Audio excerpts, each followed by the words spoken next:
অন্ধকার জমিদার বাড়ির রহস্য। বর্ষার গভীর রাত, আকাশ জুড়ে কালো মেঘ, বিদ্যুতের ঝলকানি আর একটানা বজ্রপাত। গ্রামের শেষ প্রান্তে দাঁড়িয়ে আছে বহু পুরনো এক জমিদার বাড়ি। বহু বছর ধরে বাড়িটা পরিত্যক্ত। গ্রামের মানুষ বলে সেখানে রাত হলে অদ্ভুত শব্দ শোনা যায়। কেউ বলে কান্নার আওয়াজ, কেউ বলে শিকল টানার শব্দ, আবার কেউ বলে সাদা শাড়ি পরা এক মহিলাকে দেখা যায় ছাদের ওপর। এই গ্রামের নাম শালবন। ছোট্ট কিন্তু রহস্যে ভরা গ্রাম। গ্রামের মাঝখানে একটা পুরনো বটগাছ, তার পাশেই চায়ের দোকান। সেই দোকানে প্রতিদিন সন্ধ্যায় গ্রামের বয়স্করা জড়ো হয় আর পুরনো গল্প বলে। সেদিনও সবাই বসেছিল।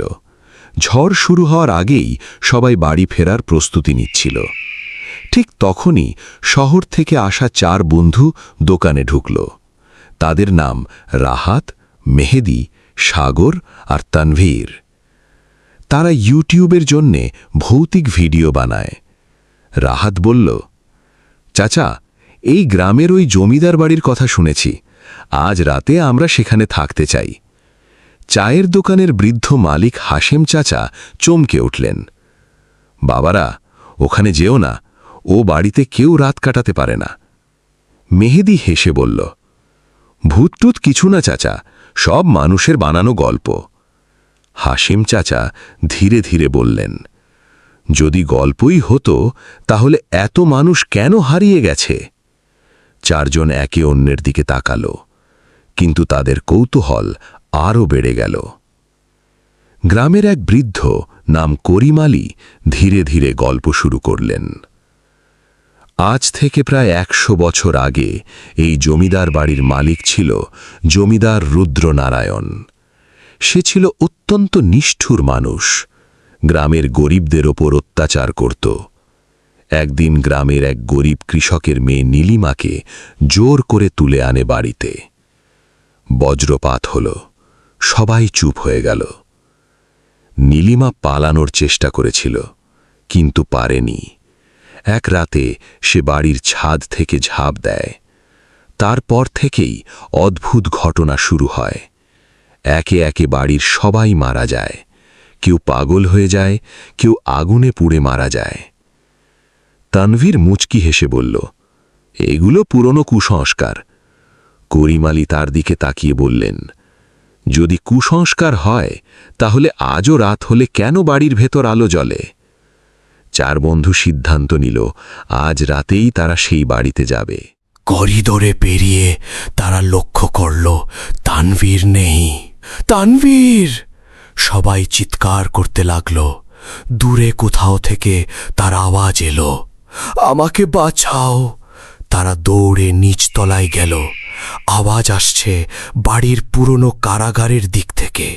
দরজা খুলতেই তারা দেখল তানভীর মাটিতে পড়ে আছে, তার চোখ ফাঁকা, মুখ সাদা। কি হয়েছে? তানভীর কাঁপতে কাঁপতে বলল, ও আমার সামনে ছিল। কে? নীলিমা। ঠিক তখনই কারাগারের দেয়ালে ঝুলে থাকা শিকলগুলো নিজে নিজে নড়তে শুরু করল। কারাগারের পাশে একটা ছোট ঘর ছিল।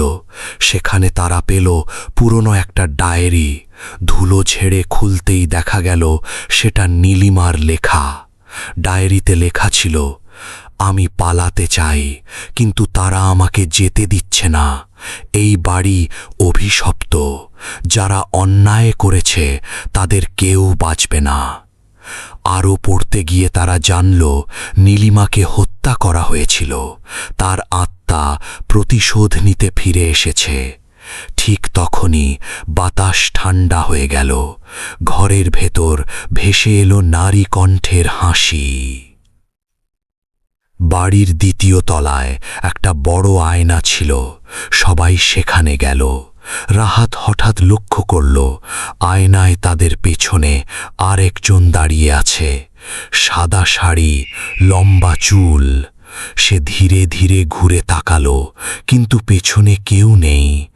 আবার আয়নায় তাকাতেই দেখা গেল মহিলাটা আরও কাছে চলে এসেছে। মেহেদি চিৎকার করে আয়নাটা ভেঙে ফেলল, কিন্তু আয়না ভাঙতেই পুরো বাড়ি কেঁপে উঠল, যেন কেউ ভয়ঙ্কর রেগে গেছে। রাত তখন ঠিক 12টা। বাড়ির সব দরজা একসাথে বন্ধ হয়ে গেল, চারদিকে অন্ধকার। হঠাৎ ছাদের উপর থেকে ভেসে এলো ভারী পায়ের শব্দ, ধূপ ধূপ ধূপ। কেউ যেন ধীরে ধীরে হাঁটছে।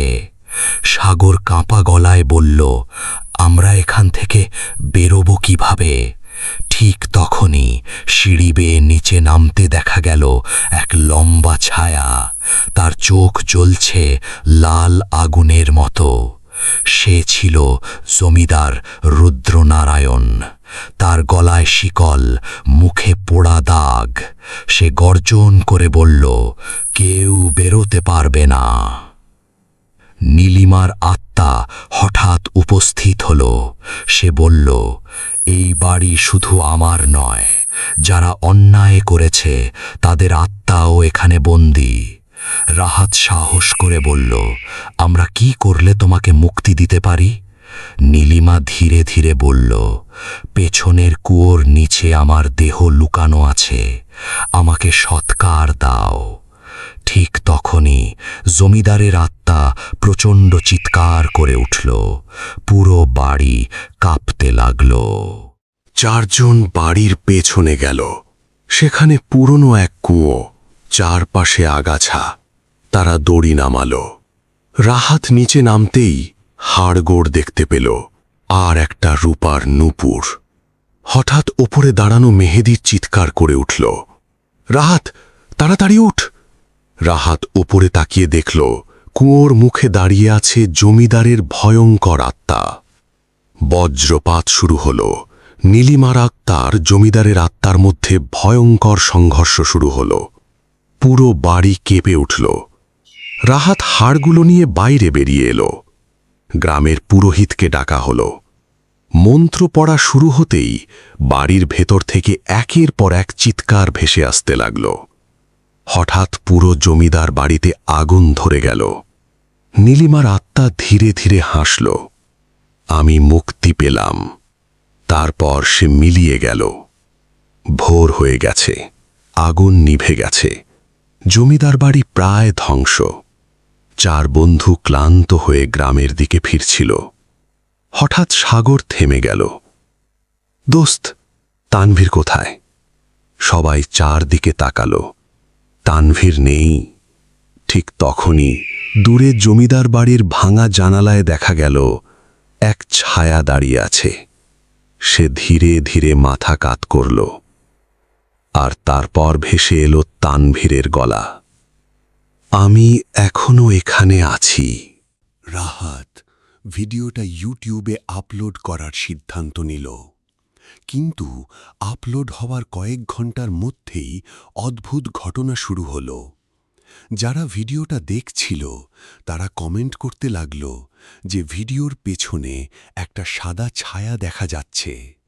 কেউ কেউ বলল ভিডিও দেখার পর রাতে তারা কান্নার শব্দ শুনেছে। একজন দর্শক লিখল, ভিডিওর 23 মিনিট 17 সেকেন্ডে একটা মুখ দেখা যায়। রাহাত ভিডিওটা আবার চালালো। সত্যি সেখানে একটা ভয়ঙ্কর মুখ দেখা গেল। ঠিক তখনই তার ঘরের লাইট নিভে গেল। রাহাত আবার শালবন গ্রামে ফিরে গেল। এবার সে এক বৃদ্ধ সাধুর সাথে দেখা করল। সাধু বলল, তোমরা যেদিন ওখানে গিয়েছিলে সেদিন শুধু নীলিমার আত্মা জাগেনি, আরও কিছু জেগে উঠেছে। কি? জমিদারের কালো সাধনার শক্তি। রাহাত অবাক হয়ে গেল। সাধু বলল, রুদ্রনারায়ণ মৃত্যুর আগে কালো জাদু করেছিল। সে চেয়েছিল মৃত্যুর পরেও বেঁচে থাকতে। সাধু রাহাতকে জমিদার বাড়ির ধ্বংসস্তূপে গেল। সেখানে মাটির নিচে লুকানো একটা কক্ষ পাওয়া গেল। ভেতরে কালো মোমবাতি, অদ্ভুত চিহ্ন আর মানুষের হাড় ছড়িয়েছিল। দেয়ালে লেখা ছিল, যে এই দরজা খুলবে সে আর কখনো মুক্তি পাবে না। ঠিক তখনই পেছনের দরজা বন্ধ হয়ে গেল। অন্ধকারের ভেতর থেকে ভেসে এলো হাসি। হঠাৎ অন্ধকার থেকে বেরিয়ে এলো তানভীর, কিন্তু সে আর আগের মতো নেই। তার মুখ ফ্যাকাশে, চোখ কালো। সে ধীরে ধীরে বলল, আমি মারা যাইনি। রাহাত পিছিয়ে গেল। তানভীর বলল, ও আমাকে ছাড়বে না। তারপর তার শরীর কাঁপতে শুরু করল। মুহূর্তের মধ্যে তার মুখ বদলে গেল, যেন জমিদারের মুখ ভেসে উঠেছে। সাধু মন্ত্র পড়তে শুরু করল। পুরো ঘর কাঁপতে লাগল। দেয়াল থেকে রক্ত ঝরতে লাগল। রাহাত সাহস করে আগুন ধরিয়ে দিল সেই কালো সাধনার বইতে। হঠাৎ বিকট চিৎকার শোনা গেল। তানভীর মাটিতে পড়ে গেল। ঘরের সব মোমবাতি একসাথে নিভে গেল। তারপর সব শান্ত। সকাল হলে দেখা গেল জমিদার বাড়ির জায়গায় শুধু পোড়া ধ্বংসাবশেষ পড়ে আছে। তানভীর আর কখনো জেগে ওঠেনি। গ্রামের মানুষ বলে, আজও ঝড়ের রাতে সেই জায়গা থেকে কান্নার শব্দ ভেসে আসে। আর কেউ যদি গভীর রাতে সেখানে যায়, দূরে কোথাও একটা কণ্ঠ শোনা যায়, আমি এখনো অপেক্ষা করছি।